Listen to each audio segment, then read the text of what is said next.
Clearly, he is a very tough boss. That's known across Whitehall.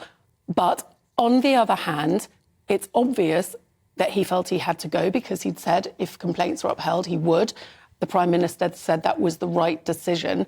And looking at the ministerial code, clearly he did breach it twice. The ministerial code describes bullying as offensive, intimidating, etc., etc., etc., involving an abuse of power. And he was found to have intimidated officials and abused his power. But the report also says he didn't target sort of individuals for sort of subjected abuse, if you like. Now that's bullying, isn't it? When a bully targets a victim.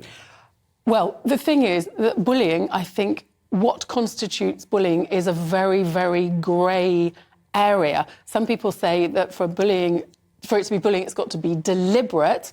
But the Prime Minister took the judgment that it was irrelevant whether Dominic Raab meant to intimidate these people. The fact that they felt intimidated was enough. Now, Dominic Raab criticised that, feels that that's not fair, also feels it's very unfair that some of these complaints go back several years but were only made fairly quickly together last October, November. So that's the coordination he's talking about. That's the coordination. And the Prime Minister has said that he's getting Simon Case to look into procedures and processes and the way that complaints are dealt with going forward within the civil service. Because as Dominic Raab says, if you were in a private company for, an employment tribunal, if you were going to make a complaint about bullying, you would have to do that within a 3-month window.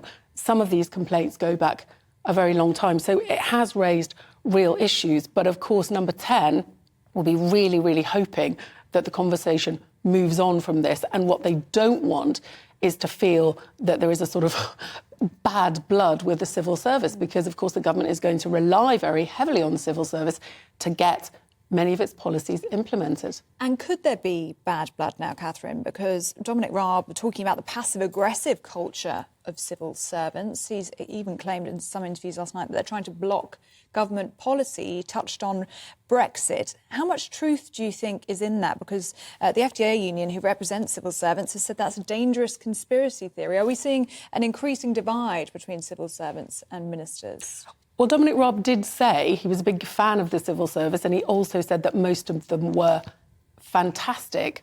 But clearly there are some people in the civil service that were very opposed to Brexit. The Daily Telegraph leads on the story about one of the complaints that was upheld was specifically about the British ambassador to Spain regarding Gibraltar, regarding Spanish boots potentially being put on the ground.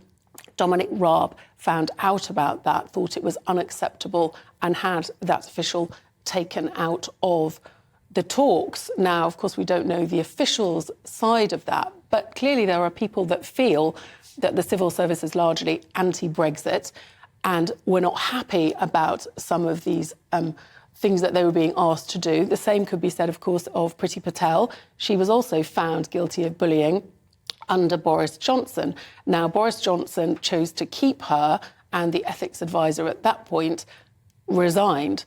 But again, some people were saying, well, this is because civil servants are being asked to do things that they fundamentally don't want to do.